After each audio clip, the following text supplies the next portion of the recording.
بسم اللہ الرحمن الرحیم، اللہ کے نام سے جو رحمان اور رحیم ہے۔ وَلَقَدْ يَسَّرْنَا الْقُرْآنَ لِلذِّكْرِ فَهَلْ مِن مُّدَّكِرٍ۔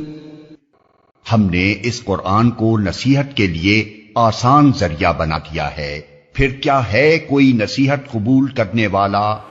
اعوذ باللہ من الشیطان الرجیم،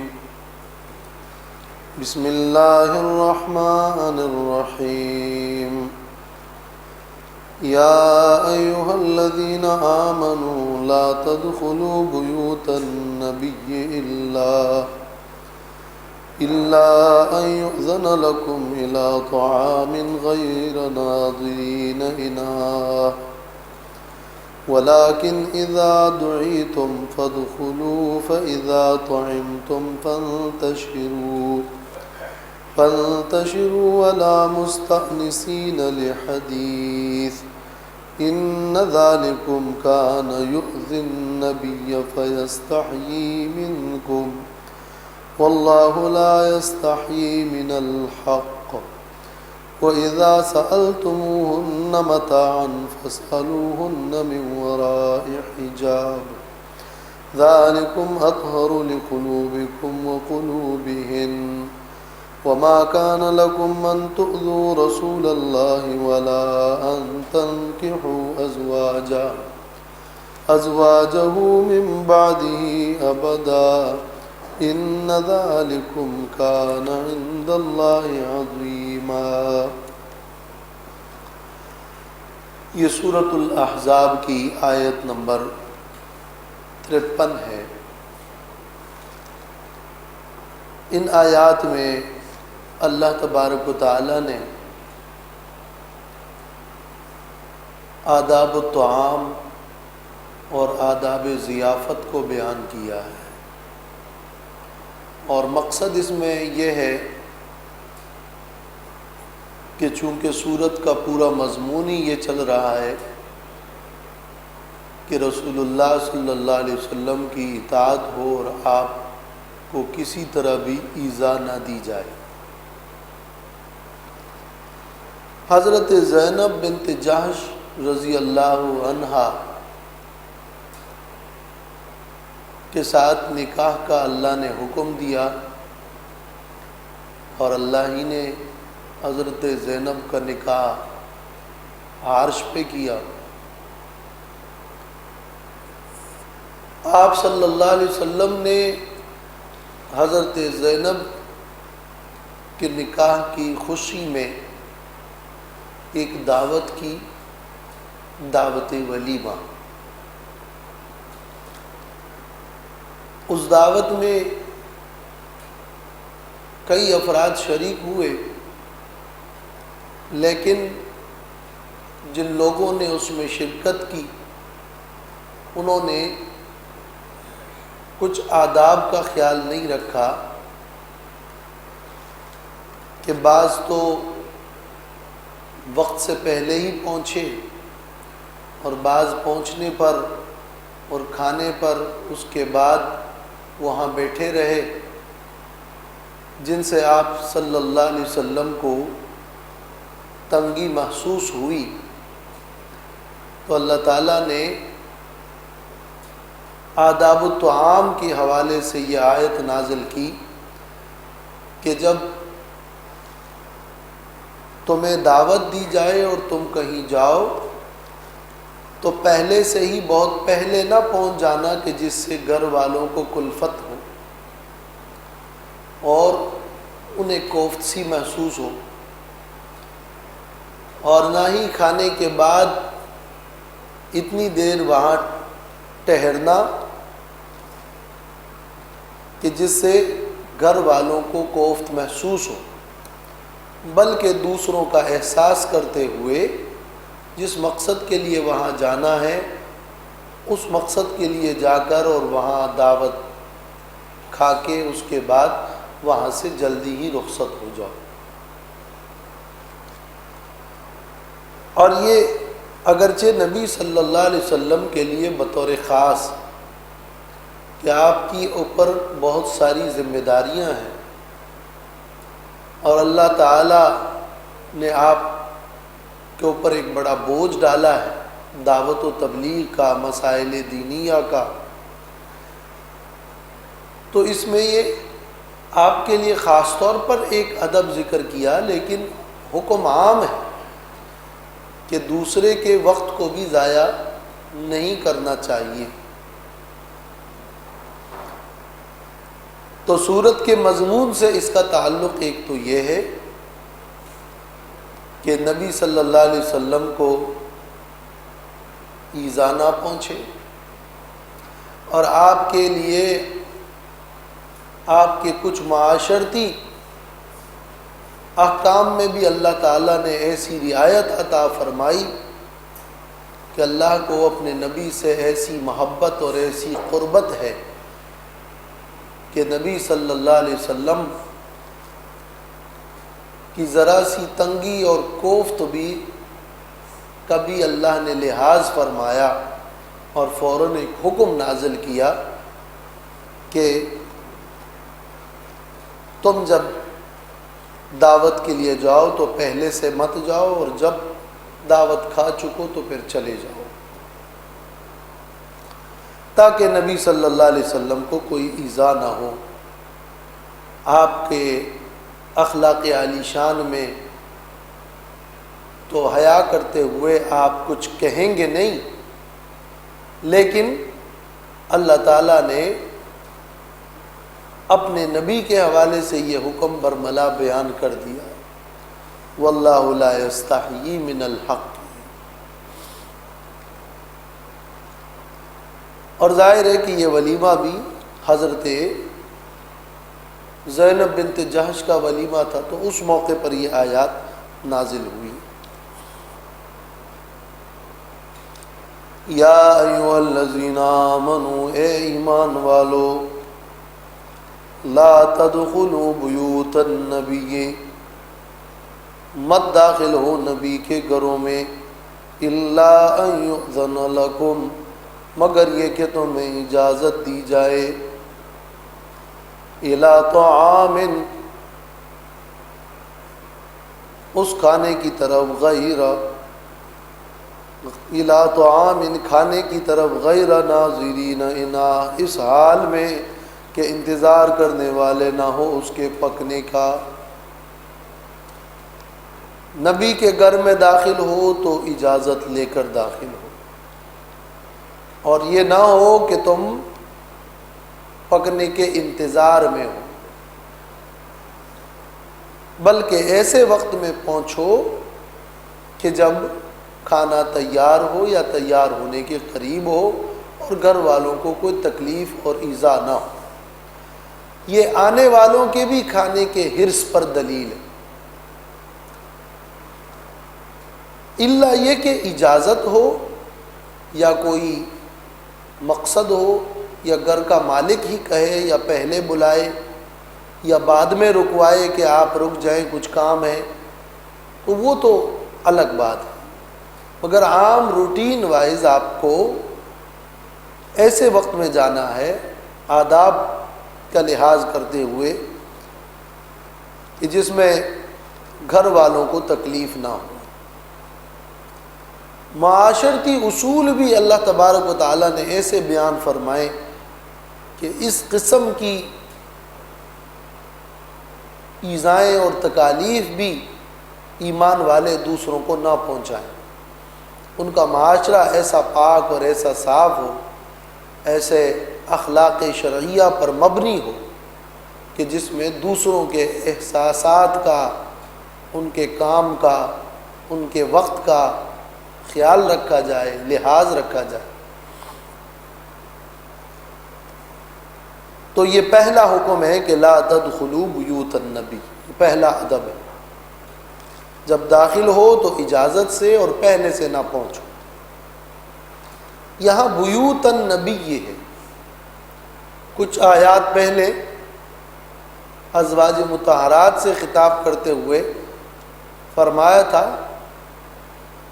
فی بیوتکن، تمہارے گھروں میں، اور یہاں ہے بیوت النبی، نبی کے گھروں میں۔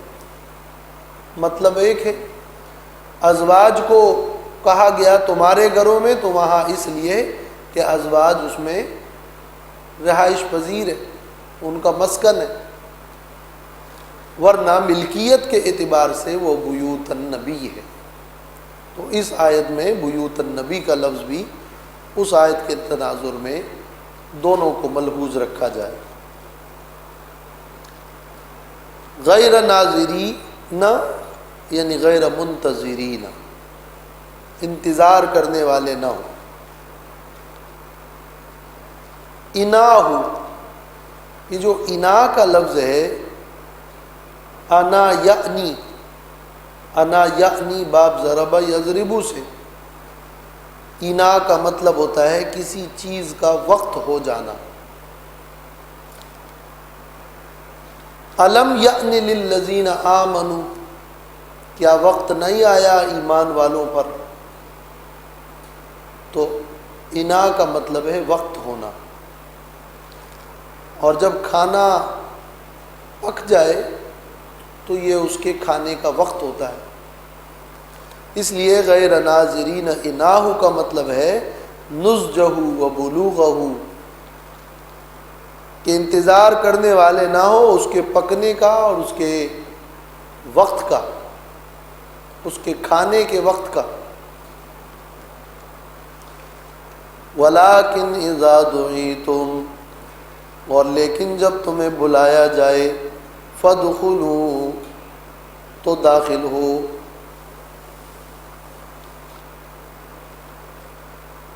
تو پہلا ادب تو یہ ہے کہ اجازت لے کر داخل ہو۔ دوسرا ادب یہ ہے کہ وقت سے بہت پہلے مت پہنچو، غیر ناظرین انا۔ تیسرا ادب یہ ہے کہ جب تمہیں دعوت دی جائے تو جاؤ، دعوت نہ ملے تو طفیلی بن کر مت جاؤ، کہ ایک حدیث میں اس کو چور ڈاکو بھی کہا گیا ہے، دخل سارقا وخرج مغیرا، کہ وہ شخص جو کہ بغیر دعوت دیے چلا جائے تو گویا وہ چور بن کر آیا ہے اور لوٹ مار کر کے جا رہا ہے۔ تو اذا دعیتم فادخلوا، جب تمہیں دعوت دی جائے تو داخل ہو، اور وہ بھی اجازت سے۔ چوتھا ادب یہ ہے فَإِذَا طَعِمْتُمْ فَانْتَشِرُوا، پس جب تم کھا چکو تو پھر نکل جاؤ، پھر نکلو اور منتشر ہو جاؤ، پھر وہیں بیٹھے مت رہنا۔ وَلَا مُسْتَأْنِسِينَ لِحَدِيثٍ، اور مت ٹھہرو اس حال میں کہ تم دل لگائے ہو باتوں میں۔ مستأنسین استئناس، اس کا مطلب ہے جی لگانا، دل لگانا، طلب کرنے والے انس کے مت بنو، لحدیثن باتوں کے۔ جی،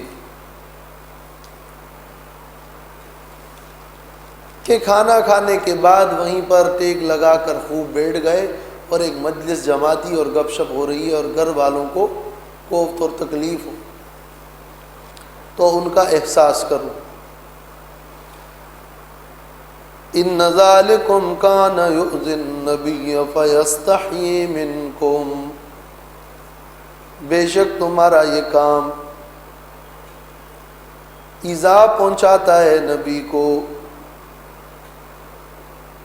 تو وہ حیا کرتے ہیں تم سے، یہ تو مہمان ہیں۔ اب وہ یہ تو نہیں کہیں گے کہ تم اٹھ کر چلے جاؤ، اور یہ ایک ہے اللہ کا حق جو نبی پر یہ ذمہ داری عائد کی گئی ہو کہ اللہ کے دین کا یہ حق اور یہ بیان لوگوں کے سامنے رکھ دے، تو اس میں تو اللہ کے نبی کسی قسم کی کوئی کمی نہیں کرتے۔ اور اس میں یہ حیا مانے نہیں ہوتی، لیکن جب اپنے ہی نفس اور اپنی ذات کا معاملہ ہو تو وہاں حیا مانے ہوئی، اور اس میں آپ نے حیا محسوس کی اور ایک کلفت محسوس کی۔ لیکن واللہ لا یستحیی من الحق، اللہ حیا نہیں کرتا حق کے بیان کرنے سے۔ اللہ تعالیٰ کی تو کوئی حاجت نہیں، کوئی ضرورت نہیں، کوئی کمزوری نہیں، تو اللہ نے اپنے نبی کا لحاظ کرتے ہوئے یہ حکم بیان کر دیا، جس سے معاشرتی آداب بھی سامنے آ گئے۔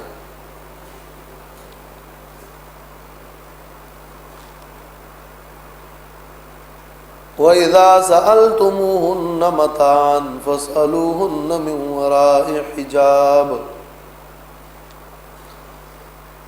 اور جب تم مانگو ان ازواج سے متاعًا کوئی چیز، کوئی فائدے کی چیز، کوئی فائدے کی بات، فَاسْأَلُوهُنَّ تو ان سے مانگو مِنْ وَرَاءِ حِجَابٍ، پردے کے پیچھے سے۔ حضرت عمر ابن الخطاب رضی اللہ تعالیٰ عنہ نے کہا تھا کہ یا رسول اللہ، یدخل علیک البر والفاجر، اے اللہ کے رسول، آپ کے پاس نیک لوگ بھی آتے ہیں، فاجر لوگ بھی آتے ہیں، اور حجاب کے احکام سے پہلے جب پردے کا حکم نہیں تھا تو یہی رواج تھا، لوگ چلے جاتے تھے، گھروں میں داخل بھی ہوتے تھے، بیٹھتے بھی تھے، سب کچھ ہوتا تھا۔ اللہ تعالیٰ نے اجازت اور استئناس اور استئذان کا حکم نازل فرمایا تاکہ معاشرے کے اندر پاکیزگی اور کسی قسم کی خرابی پیدا نہ ہو۔ حضرت عمر نے یہ مشورہ دیا اور یہ اس خواہش کا اظہار کیا کہ فلو امرت امہات المؤمنین بالحجاب، اگر آپ حکم دے امہات المؤمنین کو، فلو امرت امہات المؤمنین بالحجاب، تو یہ بہت اچھا ہو جائے گا۔ تو اللہ تعالیٰ نے یہ آیت نازل فرمائی کہ وَإِذَا سَأَلْتُمُوهُنَّ مَتَاعًا فَاسْأَلُوهُنَّ مِنْ وَرَاءِ حِجَابٍ، جب وہ تم سے کوئی چیز مانگے، جب تم مانگو ان سے کوئی چیز، متاعًا فائدے کی کوئی بھی چیز، برتنے کی چیز، استعمال کی چیز اور فائدے کی کوئی بات، دینی اور دنیاوی ضرورت کے حوالے سے۔ امام قرطبی نے لکھا ہے کہ وَالصَّوَابُ أَنَّهُ عَامٌ، صحیح بات یہ ہے کہ یہ لفظ متاع عام ہے تمام ان چیزوں میں جو ضروریات ہو، دینی ہو یا دنیاوی ہو۔ تو مانگو ان سے پردے کے پیچھے، تو ضرورت کے وقت پھر بات بھی کی جا سکتی ہے۔ یہ اس سے ثابت ہو رہا ہے کہ فَاسْأَلُوهُنَّ مِنْ وَرَاءِ حِجَابٍ، تو ضرورت کی وجہ سے گفتگو جائز ہے، اور یہ بھی حکم ہو رہا ہے کہ پردے کے پیچھے سے۔ یہاں تو بعض مفسرین نے لکھا ہے کہ اس جملے سے تو یہ معلوم ہو رہا ہے کہ گویا پورا جسم پردہ ہے، کہ فَاسْأَلُوهُنَّ مِنْ وَرَاءِ حِجَاب، کہ وہ پورے کے پورے پردے کے پیچھے، دیوار کے پیچھے۔ ذَلِكُمْ أَطْهَرُ لِقُلُوبِكُمْ وَقُلُوبِهِنَّ، یہ زیادہ پاکیزہ ہے، طہارت کا باعث ہے، پاک کرنے والا ہے تمہارے دلوں کو اور ان کے دلوں کو، پاک کرنے والا ہے۔ یرید من الخواطر التی تعرض للرجال فی امر النساء وللنساء فی امر الرجال، امام قرطبی اپنی تفسیر میں اس آیت کی تفسیر کرتے ہوئے فرماتے ہیں مراد ان سے وہ وساوس ہے جو مردوں کو عورتوں کے معاملے میں لاحق ہوتے ہیں اور جو عورتوں کو مردوں کے معاملے میں وہ وساوس لاحق ہوتی ہیں. تو جب تم پردے میں رہو گے تو یہ ان وساوس کا شکار نہیں ہوں گے. گویا بد نظری جو ہے اس سے وساوس پیدا ہوتے ہیں اور دل خراب ہوتا ہے. اور اللہ تعالیٰ نے فرمایا کہ من ورائے حجاب میں یہ حکمت ہے، یہ فائدہ ہے کہ ذالکم اطہر لقلوبکم وقلوبہن، یہ تمہارے دلوں کے لیے بھی پاک ہے اور ان کے دلوں کے لیے بھی پاک ہے. تو یہ پاک کرنے والا ہے، یہ پاکیزگی ہے. اور سامنے ہوں گے تو وساوس جنم لیں گے. یہ بات کسی کی رائے نہیں ہے، صرف یہ کسی کا ایک نقطہ نظر نہیں ہے. آیت کا ترجمہ یہ ہے کہ ازواج مطہرات سے کچھ مانگو تو پردے کے پیچھے سے مانگو، یہ دل کی پاکیزگی ہے. تو جب اللہ نے فرمایا ہے کہ یہ دل کی پاکیزگی ہے، مطلب یہ کہ یہ وساوس سے دل پاک ہوں گے. تو اگر پردہ نہیں ہوگا تو وساوس پیدا ہوں گے، وساوس جنم لیں گے اور دل خراب ہوگا. اے ذالک انفع للریبۃ وابعد للتہمۃ واقوی فی الحمایۃ، امام قرطبی کے الفاظ. یہ شکوک کو نفی کرنے والا ہے، یہ تہمت سے بعید ہے، تہمت کی جگہ سے دور کرنے والا ہے، اور یہ بچانے میں اور حفاظت میں قوی تر ہے. اطہر لقلوبکم وقلوبہن، حجاب کرنے اور پردہ کرنے کا فائدہ اللہ نے بیان فرمایا. وہ فائدہ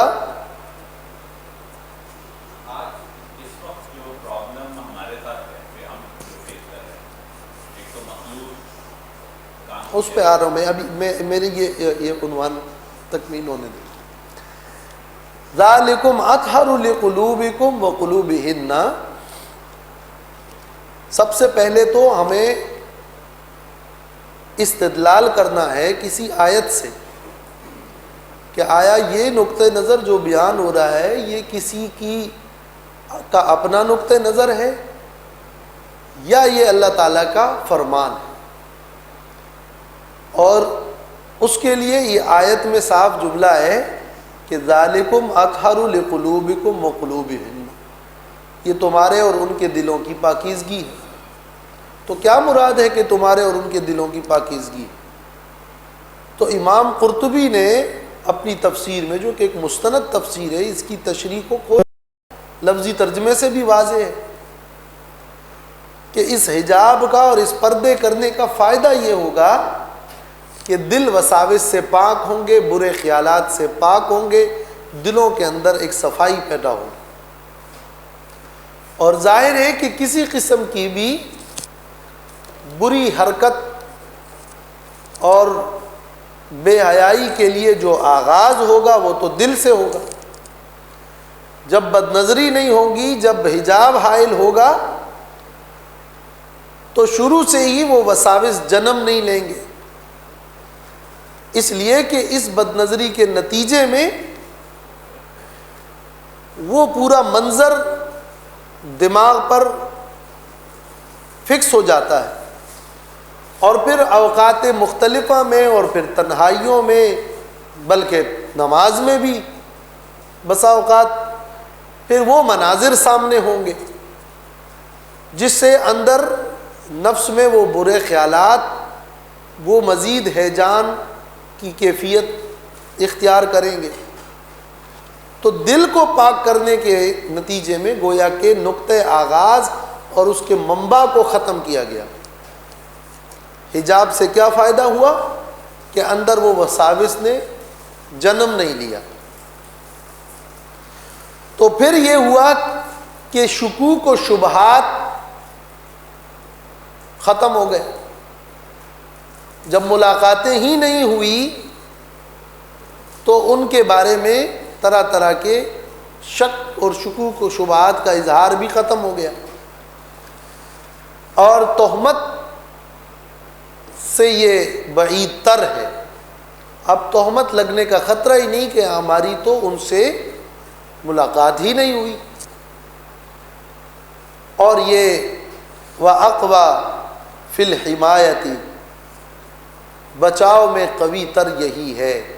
وہ بچاؤ کے طریقے، خواتین کے حقوق کی حفاظت کے طریقے، قسم قسم کے واقعات کی روک تام کے لیے جو طریقہ اللہ نے بیان فرمایا ہے وہ یہ ہے کہ حجاب کی پابندی کی جائے. ذالکم اطہر لقلوبکم وقلوبہن. اور آگے ایک جملہ امام قرطبی نے لکھا ہے، وہ بہت زیادہ اہم جملہ ہے.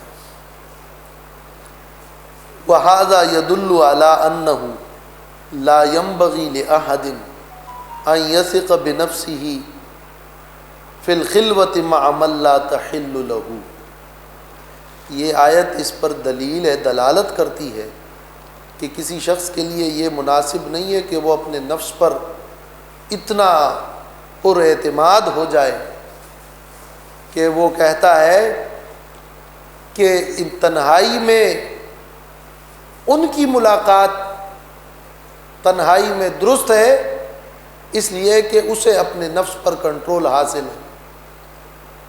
ازواج مطہرات کو حکم ہے حجاب کا، اور ان سے کہا جا رہا ہے کہ یہ تمہارے اور ان کے دلوں کی پاکیزگی ہے. اس پاکیزہ زمانے میں پاکیزہ ہستیوں سے کہا جا رہا ہے. تو پھر اور کوئی کس شمار میں؟ لہذا حجاب علاج ہے، حفاظت ہے، دل کی وساوس کے لیے بھی علاج ہے، اور اس کے بعد اس سے پیدا ہونے والی بہت ساری خرابیوں کے لیے علاج ہے. اس میں نقصانات یا اس میں کہیں کچھ واقعات وہ ہو جانا الگ بات ہے، لیکن ایک بہت بڑا حصہ حفاظت کا، امن کا یہ کور کرتا ہے. ذہنی پاکیزگی پیدا ہوتی ہے. جس قسم کی چیزوں کو انسان دیکھتا ہے وہی اثرات جا جا کے ڈائریکٹ دل پر مرتب ہوتے ہیں.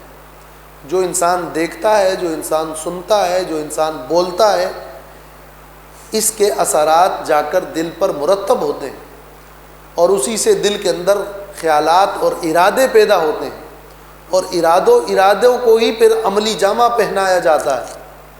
اگر آپ کو وہ غلط اعمال روکنے ہیں تو آپ کو ان غلط اعمال کے لیے اندرونی ارادوں کو درست کرنے کی ضرورت ہوگی.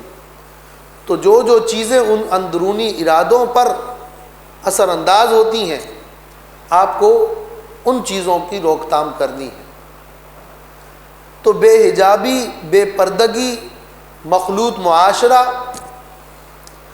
اور مرد و زن کا میل ملاپ، چاہے وہ کہیں بھی ہو، عدالتوں میں ہو، اسمبلیوں میں ہو، یا ہاسپٹلوں میں ہو، یا اسکولوں میں ہو، یا کالجوں میں ہو، یونیورسٹیوں میں ہو، اس کی اسلام میں گنجائش نہیں ہے، اور یہ نقصان کا باعث ہے. قرآن مجید کی روشنی میں اور رسول اللہ صلی اللہ علیہ وسلم کی فرامین کی روشنی میں مخلوط معاشرے کا یہ نقصان ہوگا کہ اس سے معاشرہ پاک نہیں ہوگا.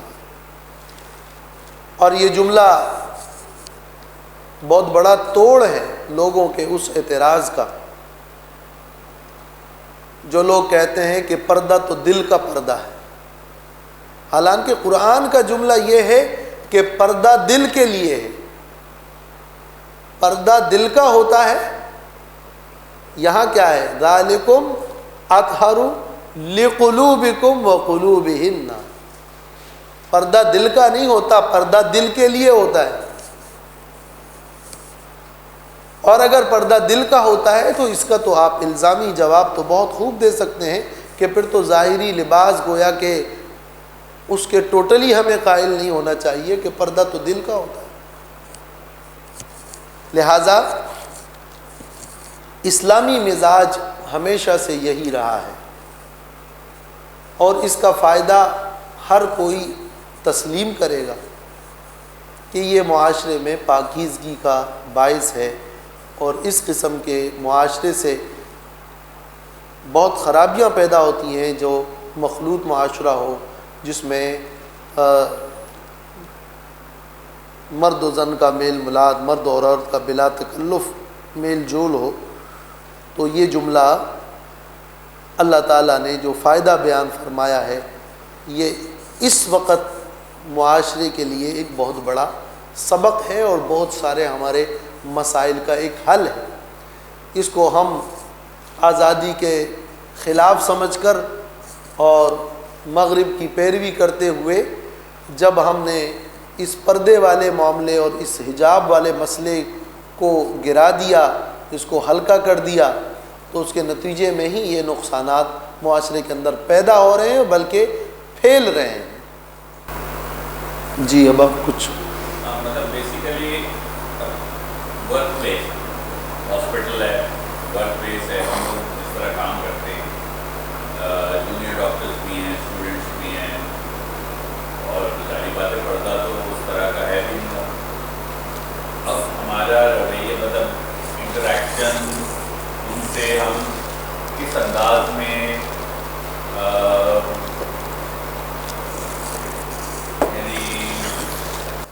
ایک ہے شرعی حکم، ایک ہے شرعی حکم، وہ تو یہی ہے جو بتایا گیا ہے۔ ایک ہے اس شرعی حکم کے لیے معاشرہ تشکیل پانا اور معاشرے کے اصول ایسے منضبط ہونا، اور اس اپنی وسعت کے مطابق ایسے ہی معاشرے کے اصول بیان کرنا، اس میں بھی یہی اصول کنفرم ہے۔ جہاں تک مبتلا بھی کی بات ہے کہ ایک شخص اس معاملے میں مبتلا ہو گیا، تو مبتلا شخص تو ظاہر ہے کہ کیچڑ میں گرا ہوا شخص کیچڑ میں ہی ہاتھ پاؤں مار کے کھڑا ہوگا۔ تو حتی الامکان اس کو ناجائز سمجھتے ہوئے، اس درست سمت کی ہمیشہ سے سختی سے تعلیم دیتے ہوئے، اس غلط کو غلط کہتے ہوئے، حتی الامکان ایک انسان کی ذمہ داری ہوگی کہ وہ خود بچنے کی کوشش کرے گا، نظروں کو بچانے کی کوشش کرے گا، استغفار کہے گا، اور ایسے اصولوں کو پیدا کرنے کی اور ایسے اصولوں پر مبنی معاشرے کے لیے وہ اپنی تگ و دو کرے گا جس میں شرعی ان احکام کی پابندی ہو۔ باقی بامر ضرورت، بامر مجبوری، وہ تو بامر مجبوری ہی ہے، وہ تو جائز نہیں ہو جاتا، وہ صرف ایک اجازت کی حد تک ہوتا ہے۔ اس میں انسان جتنی زیادہ اپنے اوپر سختی کر سکتا ہے اور کرنے پہ قادر ہوتا ہے، اور جتنا وہ کوشش کرتا ہے اسے وہ کوشش کرتے رہنی چاہیے، اور اس میں وہ جتنی بھی سختی بھی کرتا ہے تو وہ اسے کرنی چاہیے۔ لیکن جہاں تک نہیں ہو پاتا تو اس وقت تک، اس حد تک ایک اجازت والی بات وہ الگ ہے۔ لیکن اس ضمن میں اگر ہم ایک کھلی چھوٹ دیں گے، اجازت دیں گے، تو وہ تو اصول ہی گویا کہ گڑبڑ ہو گئے، اور اصول ہی کو سے گویا انسان پیچھے ہٹ گیا۔ تو اصول یہی ہے کہ اسلام مخلوط معاشرے کا قائل نہیں ہے۔ اصول یہی ہے کہ اسلام نے حجاب کا حکم دیا ہے۔ اصول یہی ہے کہ یہ پاکیزگی کا ذریعہ ہے، یہ کوئی کسی کو تنگ کرنے کے لیے نہیں کیا گیا ہے، بلکہ اس سے جس طرح فیملی سسٹم پروان چڑھتا ہے، معاشرے کے اندر گناہ ختم ہوتے ہیں، اور اس سے جس طرح کے ظلم و ستم سے ہمارا معاشرہ دور ہوتا ہے، جس قسم کی پاک ذہنیت پروان چڑھتی ہے، وہ یہی طریقہ ہے۔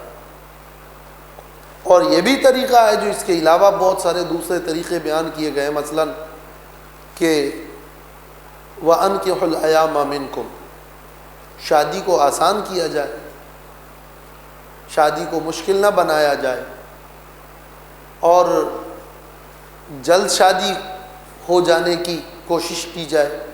اس کے نتیجے میں معاشرے سے فساد ختم ہوگا۔ جب شادی اتنی مشکل اور اتنی مہنگی ہو جائے، جب حلال راستے سارے مسدود اور مشکل بن جائیں اور حرام راستے کھلے ہو جائیں اور آسان ہو جائیں، تو پھر معاشرے کے اندر گناہ ہوگا۔ گناہ روکنے کے لیے جو حلال راستے ہیں اس کو آسان بنانا ہوگا، جو حرام راستے ہیں اس کو ختم کرنا ہوگا۔ اس کے لیے جو مختلف قسم کے وسائل و ذرائع ہیں اور جو پابندیاں ہیں، ان پابندیوں کو رواج دینا ہوگا، اور لوگوں کی وہ ذہنیت پیدا کرنی ہوگی۔ لوگوں کو خدا کا خوف دلانے کی تعلیم دی جائے گی، آخرت کی فکر ڈالی جائے گی، انہیں موت کی یاد پر لیکچر دیے جائیں گے، انہیں اللہ تعالیٰ سے وابستہ کیا جائے گا۔ جب تک ہم اسلام کے ان کلی عقائد کا یقین اپنے اندر جذب نہیں کریں گے، اس وقت تک ہمیں یہ باتیں سمجھ میں بھی نہیں آئے گی۔ ہر چیز ہم اپنی لاجک پہ لے کر اپنے مقصد کی چیزوں کو لیں گے، اور ہمیں رسول اللہ صلی اللہ علیہ وسلم کی اطاعت اور آپ کی سنت کی پیروی اس کا جذبہ نہیں ہوگا، تو ہم پھر معاملات میں چوں چلا کریں گے۔ سب سے پہلے ہمیں یہ ہونا چاہیے کہ اگر اس معاملے میں اللہ کے رسول صلی اللہ علیہ وسلم کی تعلیم یہی ہے، اگر ہمیشہ سے امت مسلمہ نے اسی تعلیم کو اپنایا ہے اور اسی کی تعلیم دیتے چلے گئے ہیں، اکا دکا متجددین کی فضولیات سے ہٹ کر اگر امت کے تعامل نے اسی چیز کو لیا ہے اور قبول کیا ہے، اور اس کو ہر عام و خاص مسلمان مستحسن قرار دیتا ہے، تو پھر ہمیں اسی پر عمل کرنا ہے، اور رسول اللہ صلی اللہ علیہ وسلم کی سنت مطہرہ اور سیرت کو اپناتے ہوئے اس کے آگے جھک جانے کی ضرورت ہے۔ ہمیں اطاعت سمجھانا ہے، رسول اللہ صلی اللہ علیہ وسلم کی فرامین کی اہمیت سمجھانا ہے، ہمیں اسلام کی خوبیاں سمجھانی ہیں، ہمیں آخرت کی فکر پیدا کرنی ہے، اور جو وعیدیں آپ نے ارشاد فرمائی ہیں ان وعیدوں سے لوگوں کو خبردار کرنا ہے۔ اس کے نتیجے میں جب یہ تعلیمات عام ہوگی، لوگ سنیں گے، لوگوں میں خوف خدا پیدا ہوگا، اطاعت کا جذبہ پیدا ہوگا، تو پھر جب اللہ کا حکم وہ سنیں گے تو وہ خاموشی سے اس کے تابع بنیں گے۔ کہ جب یہ اللہ کا حکم ہے، چاہے میری عقل میں آئے نہ آئے، یہ رسول اللہ صلی اللہ علیہ وسلم کی سنت ہے، یہ دین کا حکم ہے، میں ایک مسلمان ہوں تو میں نے اس کو فالو کرنا، ورنہ تو لوگ مانیں گے نہیں۔ اس لیے کہ وہ ماننے کے لیے تب تیار ہوتے ہیں کہ ان کی سوچ یہ ہے کہ پہلے ہمیں یہ سمجھاؤ کہ لاجیکلی یہ ٹھیک ہے یا نہیں۔ تو سب سے بڑی لاجک یہ ہے کہ انہیں یہ سمجھایا جائے کہ ہماری کامیابی نبی صلی اللہ علیہ وسلم کی اسوہ حسنہ اور پیروی میں ہے، یہ بات سمجھانے کی ضرورت ہے۔ تو باقی جو اضطراری حالت ہے، اور جب تک حالات جیسے چل رہے ہیں اس میں جتنا انسان بچ سکتا ہے اتنا بچتے ہوئے، جتنا وہ اس میں مبتلا ہو رہا ہے استغفار کرتے ہوئے اپنی زندگی گزارتا رہے، لیکن اپنی اس تعلیم کو، اس جدوجہد کو، اس دعوت کو، اس قسم کے اصولوں کو آگے پوری ہمت کے ساتھ اس کی تعلیم آگے پہنچانا، ان آیات کو، ان احادیث کو بیان کرنا جس میں یہ تعلیم ہے، اور متجددین کے غلط سلط شبہات سے لوگوں کو بچانا تاکہ وہ گمراہ نہ ہو، اس کی اصل میں ضرورت ہے۔ بے حیائی کی تعلیم نہ ہو، بے حیائی کا پرچار نہ ہو، فحش قسم کی تصاویر نہ ہو، فلمیں نہ ہوں، اور مرد و زن کا آزادانہ اختلاط نہ ہو، الگ ایک سسٹم بنایا جائے، اور حجاب کی یہ پابندی ہو، اور وہ پابندی بھی اس نوعیت پہ قائم کی جائے اور ایسے سٹیپ وائز قائم کیے جائے کہ اس کی تعلیم کو عام کیا جائے، اس کی اہمیت کو اجاگر کیا جائے، تاکہ معاشرہ اس کو اپنے اندر قبول کرے۔ ورنہ جب معاشرے کے اندر خوف خدا ہی نہیں ہوگا، رسول اللہ صلی اللہ علیہ وسلم کی تعلیمات اور سیرت کی اہمیت نہیں ہوگی، یا وہ اس کو قرآن و سنت سے ثابت ہی نہیں مانیں گے، اور یک دم سے آپ فورس کے اوپر کوئی حکم جا کے لاگو کریں گے، تو پھر وہ معاشرہ اس ایسے حکم کو قبول نہیں کرے گا۔ معاشرے کو ایسے بنانے کی ضرورت ہے کہ وہ سیرت کو اپنے اندر جذب کرے، سیرت کو اپنے اندر قبول کرے۔ تو اس کے لیے جو ذرائع اور وسائل ہے وہ استعمال کرنے کی ضرورت ہے۔ ورنہ یہ کتنا پیارا بیان ہے اللہ تعالیٰ کا کہ ذالکم اطہر لقلوبکم وقلوبہن، کتنا بہترین جملہ ہے پاکیزہ ماحول قائم کرنے کے لیے۔ سورۃ النور اور سورۃ الاحزاب کی یہ تعلیمات ہمارے لیے مشعل راہ ہے۔ ہم نے اگر سیرت کو سمجھنا ہے، ہم نے اگر رحمت للعالمین کی رحمت کو دیکھنا ہے، تو آپ کی ان تعلیمات کو لے کر اس کے فوائد کو سمجھانے کی ضرورت ہے۔ وَمَا كَانَ لَكُمْ أَن تُؤْذُوا رَسُولَ اللَّهِ، اور نہیں ہے تمہارے لیے یہ جائز کہ تم ایذا دو، تکلیف دو اللہ کے رسول کو کسی بھی طرح۔ یہ اصل علت ہے، اس حکم کے لیے علت ہے، اس کو برائے تکرار کے ساتھ لائے، یہ تاکید ہے۔ وَلَا أَن تَنكِحُوا أَزْوَاجَهُ مِن بَعْدِهِ أَبَدًا، اور نہیں ہے جائز یہ کہ تم نکاح کرو نبی کے ازواج سے اس کے بعد کبھی بھی۔ ازواج مطہرات سے آپ کے بعد کسی کے لیے نکاح کرنا جائز نہیں، اس لیے کہ وہ امہات المومنین ہیں، اس لیے کہ وہ جنت میں بھی آپ صلی اللہ علیہ وسلم کے ساتھ ہوں گے، اس لیے کہ ھذا من خصائصہ تمییزا لشرفہ وتنبیہا علی مرتبتہ صلی اللہ علیہ وسلم، یہ آپ کے خصائص میں سے یہ احترام اور شرافت کا مقام ہے، تاکہ لوگ آپ کے مرتبے کو پہچانیں، امہات المومنین کے مرتبے کو پہچانیں۔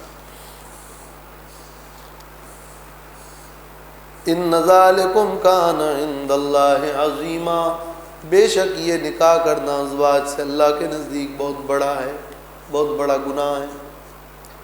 ان تبدوا شیئا او تخفوہ فإن اللہ کان بکل شیء علیما، اگر تم ظاہر کرو گے کسی چیز کو یا اس کو چھپاؤ گے تو اللہ ہر چیز پر علم والا۔ اگر تم ان احکام پر عمل کرو گے تو بھی اللہ کو معلوم ہے، اس کے مطابق جزا ملے گی۔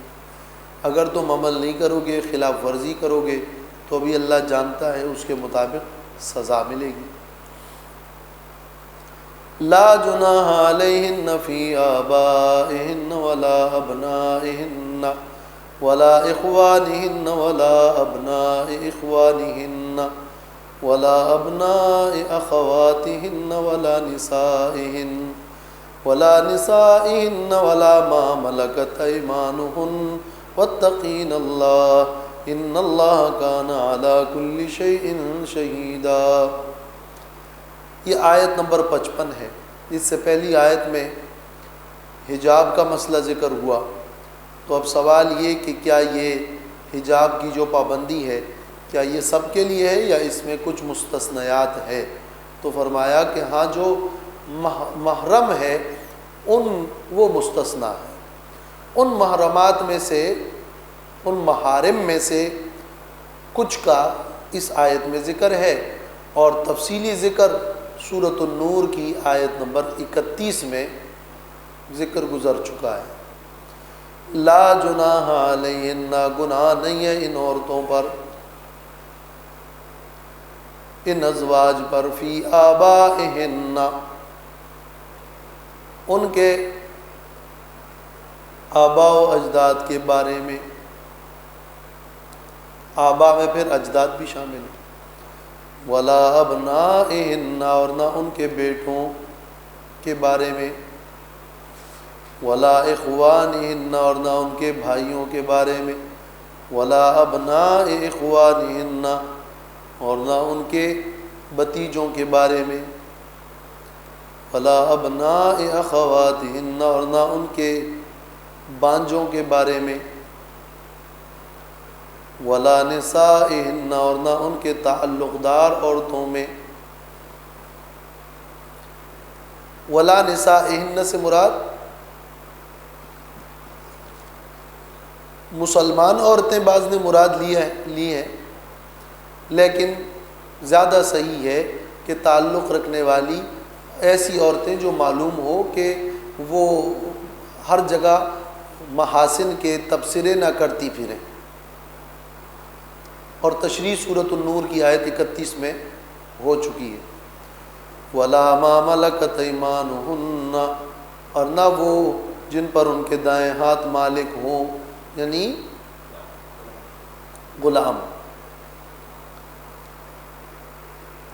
اور ما ملکت ایمانہن پر بھی تشریح کے باندیاں اور غلام مراد یا عورتیں ہیں، باندیاں ہیں، نہ کہ غلام، اور بعض نے اس میں غلام بھی کو بھی شامل کیا ہے۔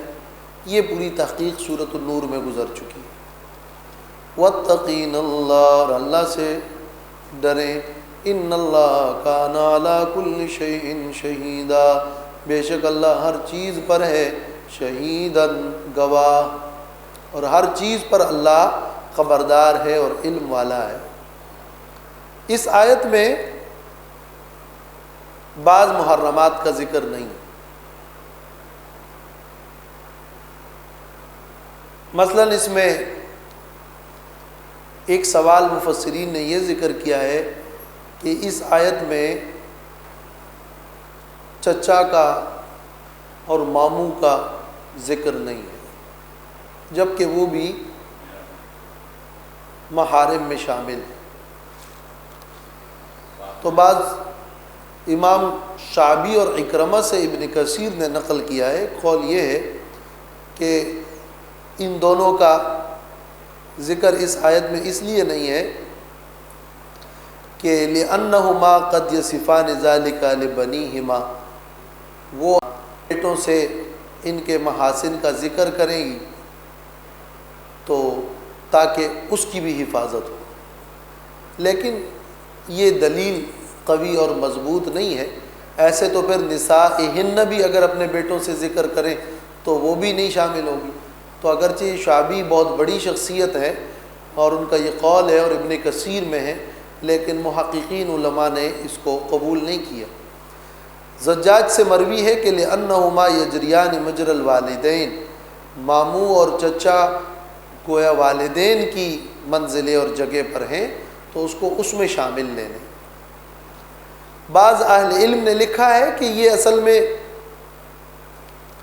ولا ابناء اخوانہن اور ولا ابناء اخواتہن، یہ جو دو الفاظ ہیں، جب بھتیجا پھوپھی کے لیے محرم ہے تو اشارہ ہے کہ بھتیجی پھر چچا کے لیے بھی محرم ہے،